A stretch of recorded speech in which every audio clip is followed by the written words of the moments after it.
អ្នកខ្លះមិនសូវសម្បូរបនពីអតីតម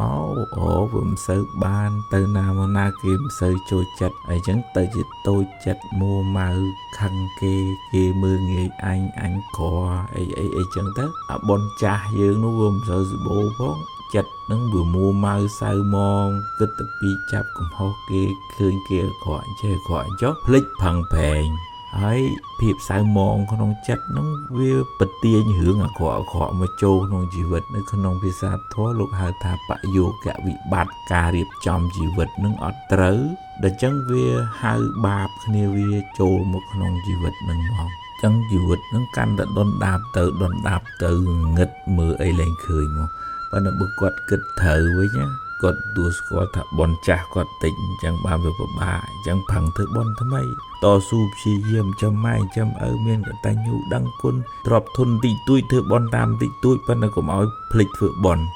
ធ្វើទានសាសិលទៅបនកសលថ្មីហ្នឹងអាចធ្វើឲ្យជីវិតហ្នឹងមានពន្លឺឡើងវិញ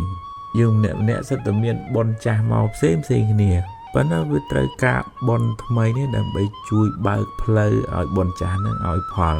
សេចក្តីព្យាយាមតស៊ូប្រឹងប្រែងអំណត់អត់ធន់រួមនឹងចរិយាមារយាទចរិតរឹកពីថ្លៃថ្នូរក្នុងធម៌លោកថាជាអ្នកមានសិលនិងបនងាយឲ្យផលក្នុងធម៌លោកហៅថាបយោគសម្បត្តិមានន័យថាការរៀបចំជីវិតនឹងត្រូវធ្វើឲ្យគេស្រឡាញ់គេចូលចិត្តគេរាប់អានគេអាណិតគេចង់ជួយអញ្ចឹងទៅលឿនមកជីវិតហ្នឹងប៉ុន្តែអ្នកខ្លះមានបនចាស់ច្រើនប៉ុន្តែបច្ចុប្បន្ននេះចលះបើចឡោងខាមចរិតរឹកពីក្អើតកតើមចងេងចងាងគេអត់ចូលចិត្តគេអត់ចង់ជួយដល់អញ្ចឹងបនហ្នឹងវាឲ្យផលតិចតួចដោយសារយើងរៀបចំជីវិតនឹងអត់ត្រូវនៅក្នុងធម៌លោកហៅថាបយោគវិបត្តិដូចថាយើងមានកំណប់នៅក្រោមផ្ទះយើងប៉ុន្តែស្រាប់តែថ្មដានៅពីលើអញ្ចឹងយើងជីកយើងមកប្រើអត់កើតចរិតរឹកពីយើងវាអន់ណាអញ្ចឹងបនចាស់ហ្នឹងវាអត់ងាយឲ្យផលបនឲ្យផលរើសមនុស្សដែរញាតិញោមតលអ្នកណាប្រឹងប្រែងព្យាយាមតស៊ូអំណត់រួមផ្សំជាមួយនឹងចរិតរឹកពីចរិយាមារយាទគេល្អសមរម្យកាយវាចាគេត្រឹមត្រូវមិនចងេងចងាងមានសិលធម៌ពាក្យសម្ដីសម្ដៅពីរូបភាសាមិននឹកដើរអេកអូចចាក់ចុចញីដើមគេអីហ្នឹងបនងាយឲ្យផលឯលៀបយោរិស័យខ្ពស់រត់រនអ្នកមានបនអ្នកមានសិលមានន័យថាគេសំរុំថ្លៃថ្នូរត្រឹមត្រូវទាំងក្រៅទាំងក្នុងទាំងកាយទាំងវិចារទាំងចិត្តគេល្អមិនមួម៉ៅសៅមងចំណែនបែនជន់អ្នកណាទេស្រឡះឲ្យប្រឹងប្រែងព្យាយាមនឹងបនងាយឲ្យផលបើយើងមានសទ្ធាឲ្យបាយទឹកជាទានយើងបានអានិសង្ឃមានកម្លាំងកំហែងរឹងមាំធ្វើការងារងាយអស់កម្លាំងឯងបើយើងមានសទ្ធាឲ្យសម្ពុតខោអាវជាទានជាតិណាយើងមានពណ៌សម្បុរស្អាតមិនបាច់សូវលាតលេច្រើនទេហើយអ្នកណាឲ្យពន្លឺជាទានឲ្យភ្លើងពូលសូឡា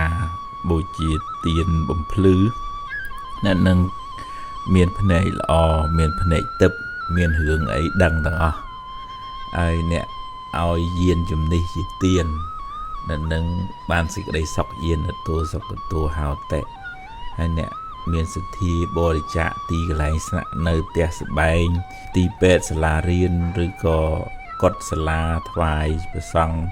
ជូនអ្នកក្រីក្រអ្នកពិបាកឬក៏ដល់សាលារៀនទីពេទ្យនៅនឹងឈ្មោះថាឲ្យរបស់គ្រប់យ៉ាងបានបនយូរម្បែងហើយបានបនច្រើនទៀតអ្នកឲ្យសេនាសនៈជាទានហើយបើអ្នកឲ្យធម៌ជាទានណែនាំឲ្យគេចេះយល់ត្រូវអាចរំដោះសេចក្តីទុក្ខពីជីវិតបានអ្នកនឹងឈ្មោះថាឲ្យព្រះនិព្វានអញ្ចឹងបើយើងមានសទ្ធាឲ្យអាមិសជាទានរបស់របរសម្រាប់ប្រើប្រាស់ហ្នឹងយើងបានផលជាអាយុវណ្ណៈសុខៈពលៈទ្រព្យរបស់លៀបយសចឹងទៅបានអានិសង្ឃនឹងត្រឡប់មកវិញបើយើងឲ្យធម៌ជាទាននឹងពន្យល់នឹងក៏បានបុណ្យបានអានិសង្ឃច្រើនណាស់ដោយសារធ្វើឲ្យមនុស្សនឹងយល់ត្រូវគេអាចរៀបចំជីវិតគេក្នុងផ្លូវល្អគេបានសុខអញ្ចឹងអ្នកដែលឲ្យធម៌ជាទានអ្នកផ្ដល់ចំណេះនឹងបានអានិសង្ឃច្រើនស្មាឃើញកូនចៅខ្លះពេលទៅដល់ផ្ទះចុះពីឡានពីម៉ូតូទៅថ្វាយគុំឪពុកម្ដាយក្បាលដល់ដី នឹងល្អមែនតើបើកូនចៅខ្លះដូចថាទៅដល់គាត់តែជំរាបសួរប៉ុណ្ណឹងមកថាដូច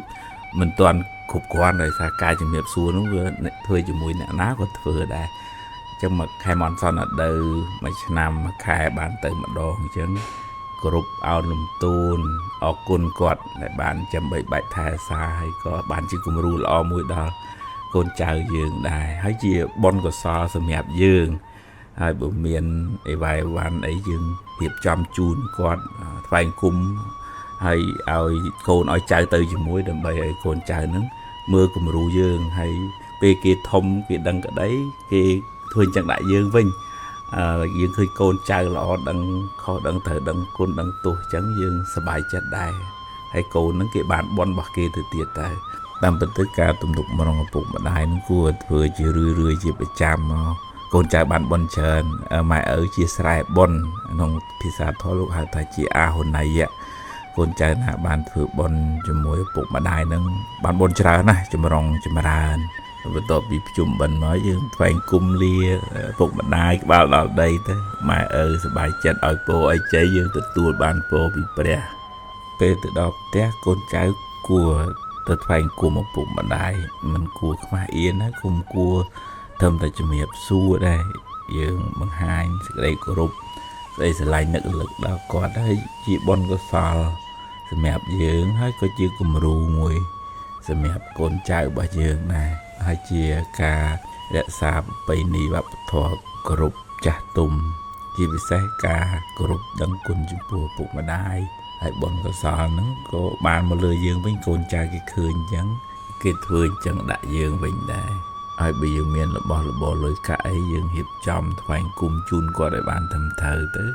មិនប្រើតែកូនតែចៅឲ្យទៅថ្វាយគុំជូនយាយយើងផង